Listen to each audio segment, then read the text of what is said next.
वो हर बार एक ऑरेंज को चखता और ये खट्टा है कहकर छोड़ देता। देखने में ये बड़ी अजीब हरकत लगती थी, लेकिन अगर मैं आपसे ये कहूं कि वो जायका नहीं देख रहा था, वो तो किसी की मदद कर रहा था। दोस्तों, ये छोटी सी कहानी एक बूढ़ी औरत की है जो बिल्कुल अकेली रहती थी। उसका शौहर फौत हो चुका था, कोई औलाद भी नहीं थी। उसकी जिंदगी का वाहिद सहारा यही था कि वो मंडी से ऑरेंजेस लाती और सड़क किनारे एक छोटा सा ठेला लगाकर बैठ जाती और ऑरेंजेस बेचती। इसी तरह उसकी जिंदगी के दिन गुजर रहे थे।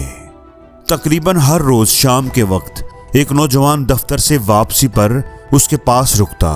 वो रोज ही उस बूढ़ी औरत की रेहड़ी से ऑरेंजेस खरीदता था। उस नौजवान की एक बड़ी अजीब आदत थी।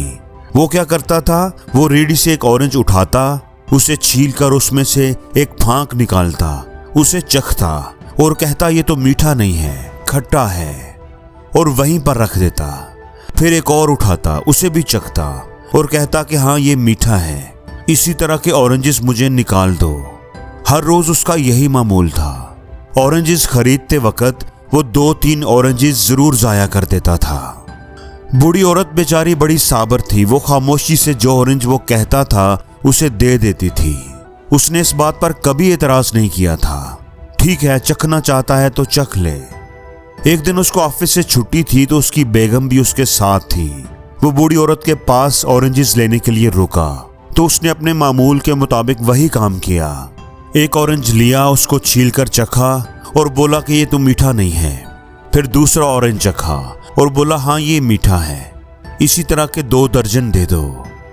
उसकी बीवी ये सब देख रही थी। उसने कहा कि ये ऑरेंजेस तो दिखने में इतने अच्छे लग रहे हैं, मीठे लग रहे हैं, तुम क्यों बार बार छील छील कर बूढ़ी माँ के ऑरेंजेस जाया कर रहे हो।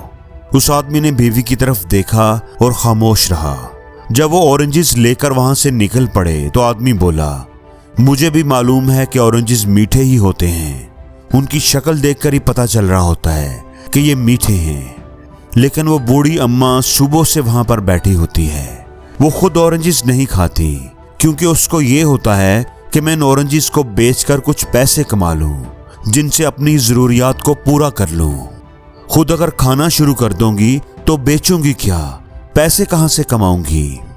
अब मैं ये सारा ड्रामा इसलिए करता हूं, चेक करने के बहाने 2-3 ऑरेंजेस छील कर खट्टा खट्टा कहकर वहां रख देता हूं ताकि वो बूढ़ी अम्मा भी कुछ खा ले, क्योंकि छीले हुए ऑरेंजेस को खरीदेगा तो कोई नहीं, इसलिए बूढ़ी अम्मा सोचेगी कि इसको मैं ही खा लेती हूँ। इस तरह उसका पेट भी भर जाता होगा। और फिक्र ना करो, जो ऑरेंजेस मैं चख कर वहां रख देता हूँ उसके पैसे भी चुपके से मैं बूढ़ी अम्मा को दे आता हूँ।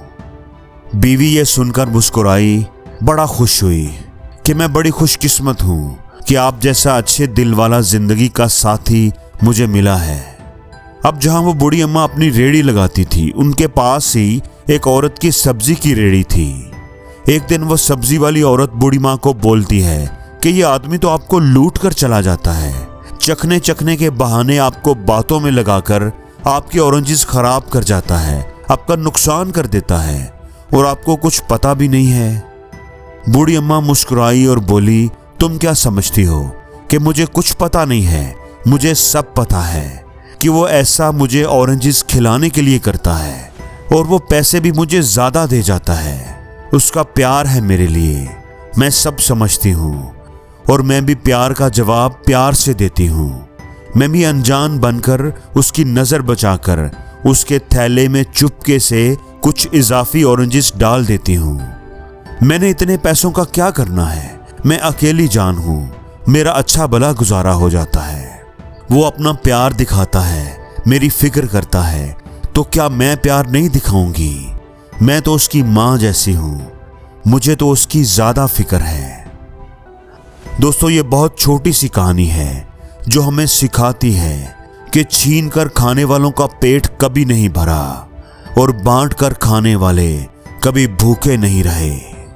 अगर आप किसी के साथ अच्छाई कर रहे हैं और ये सोचकर खुश हैं कि मैंने नेकी का काम किया है, किसी दूसरे के काम आया हूं, तो याद रखें, यकीन रखें कि वो अच्छाई आपने किसी और के साथ नहीं बल्कि अपने साथ ही की है।